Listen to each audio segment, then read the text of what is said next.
나는 어릴 때 신기가 있어서 귀신을 보면서 자랐다. 여름에 한창 휴가철이 되면 많은 분들이 여기저기로 차를 몰고 많이들 떠나시잖아요. 고속도로들, 특히나 어둠이 깔린 늦은 밤의 고속도로에는 많이 보여요. 대개 사람이 정해진 운명대로 죽는 경우에는 인도자가 있거나 어디선가 길을 알려주지만 사고로 불길에 객이 되는 경우에는 자기가 죽은지도 몰라요. 그러다 보니 사고 현장에서 떠나지도 못하고 맴도는 지방령이 된답니다. 특히나 사고 다발 지역의 고속도로. 그런 고속도로 주위에 나무가 울창한 숲이 있는 그런 곳은 음의 기운이 더해져서 음기가 극에 달하는 새벽녘의 도로에서는 양기가 충만한 분들도 헛것이라고 해서 많이들 보세요. 귀신이라고 해서 다 나쁘지는 않아요. 나쁜 귀신도 있기는 하지만요.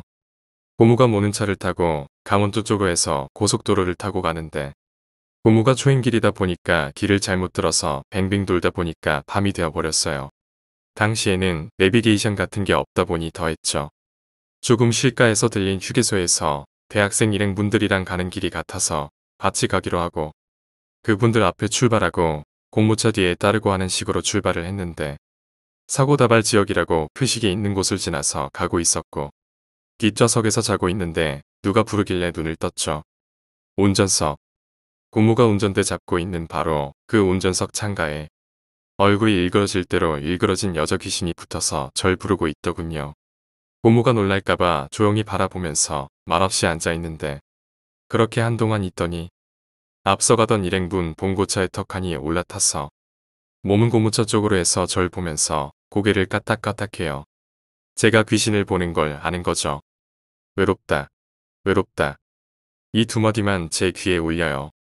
그렇게 한참을 가는데 앞에 가던 차가 멈춰서 공모도 차를 세우고 내렸는데 앞에 길이 두 갈래로 나뉘어 있었죠. 왼쪽은 포장이 잘 된 지름길이었고 오른쪽은 비포장에다 좀 시간이 걸리는 길이었는데 늦은 밤이고 하니 자기들은 지름길로 갔으면 한다고 해요. 제가 차에서 내려서 봉고차를 보니까 그 귀신은 없더군요. 두 갈래로 갈려진 길을 보는데 지금도 그 느낌은 정말 고정된 도로 사이로 나무가 울창하게 보기 좋게 서 있는데 안개가 에워싸고 있더군요. 물론 그 안개라는 거 제 눈에만 보이던 거였어요. 그 안개 사이로 여러 홀령들이 나무 사이로 숨어서 얼굴만 내밀어서 우리 쪽을 보고 있는데 그 스산함과 안기 무엇보다도 홀령의 얼굴에서 내뿜는 시퍼런 안광이 너무 소름 끼치더군요. 계속 그쪽을 보고 있는데 도로 한가운데에 아까 봤던 그 귀신이 시익 웃으면서 손짓을 해요. 뒷걸음질 쳐서 고모한테로 냉큼 가서 우리는 다른 길로 가자고 막 그러니까 고모도 제 말에 좀 찜찜했는지 다른 길로 가기로 하고 그 일행분들한테도 그냥 다른 길로 가자고 했는데 그분들이 시간에 쫓겨서 안 된다고 해서 거기서 갈라지기로 했어요. 그분들 차가 먼저 왼쪽 길로 들어서는 걸 본 후에 고모차를 타는데 너무 무서워서 어깨를 감쌌어요. 그 광경이란 봉고차가 그 길에 들어서서 도로를 타고 질주를 하는데 귀신들이 전부 그 차에 매달리더군요. 그렇게 매단 채로 봉고차는 달리고요. 밤새 오한에 떨면서 늦게 친척집에 도착을 하고 잠을 청하고 아침이 돼서 밖으로 나왔는데 사람이 북적북적하니까 먼저 와 있던 가족들이랑 다 나와서 무슨 일이냐고 했죠. 현장에 가보지도 않고 그 자리에서 제가 했던 말.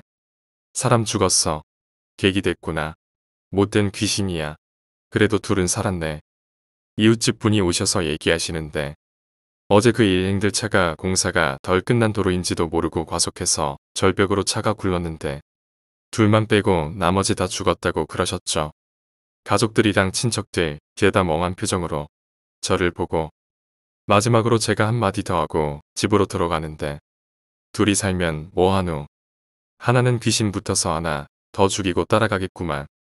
독하다 독해. 한참 시간이 지난 후에 집으로 전화가 왔었어요. 살아남은 2명. 죽었다고 말이죠. 같은 도로에서 둘이 싸우다가 남자가 여자를 절벽에서 밀어버리고 남자는 차 타고 가다가 나무에 차를 박아서 사망했다고 해요. 사고 다발 지역이라는 팻말이 있는 곳은 조심하세요. 그곳에 묶여있는 지방령들은 한이 맺힌 경우가 대부분이라 의외의 사고가 많이 일어난답니다. 날이 더우면 335 여러분들 모여서 흉가 체험 같은 거 많이 하시잖아요. 사람들 사이에 많이 알려져 있는 그런 흉가들 말고 알려지지 않은 숨어있는 흉가들이 있어요.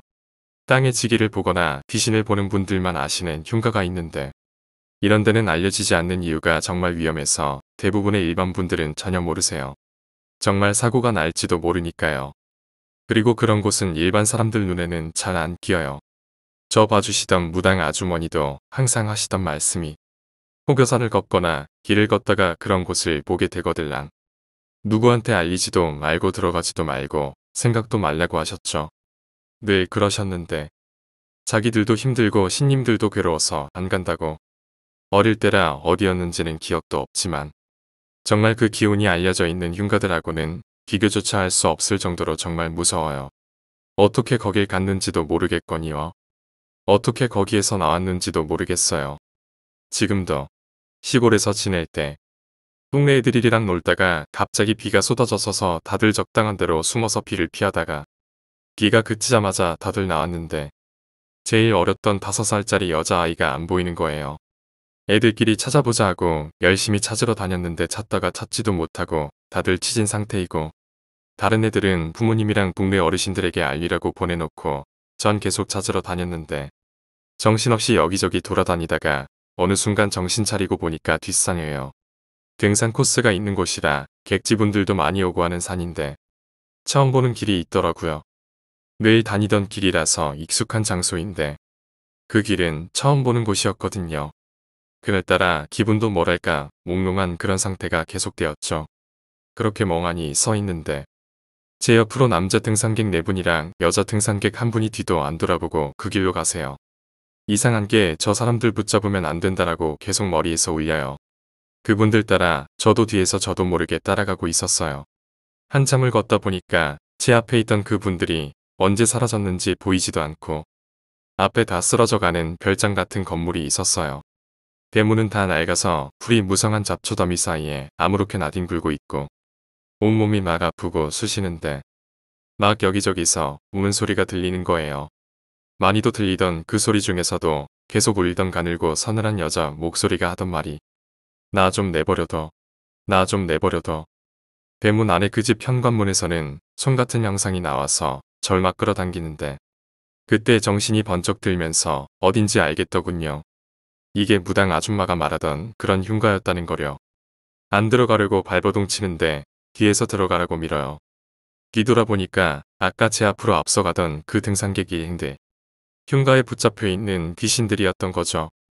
얼굴 형태도 잘 안 보이고 눈에서 파란 안광을 뿜으면서 미는데 전 발버둥 치고 기싸움하고 있을 때 언니야 이쪽으로 온나.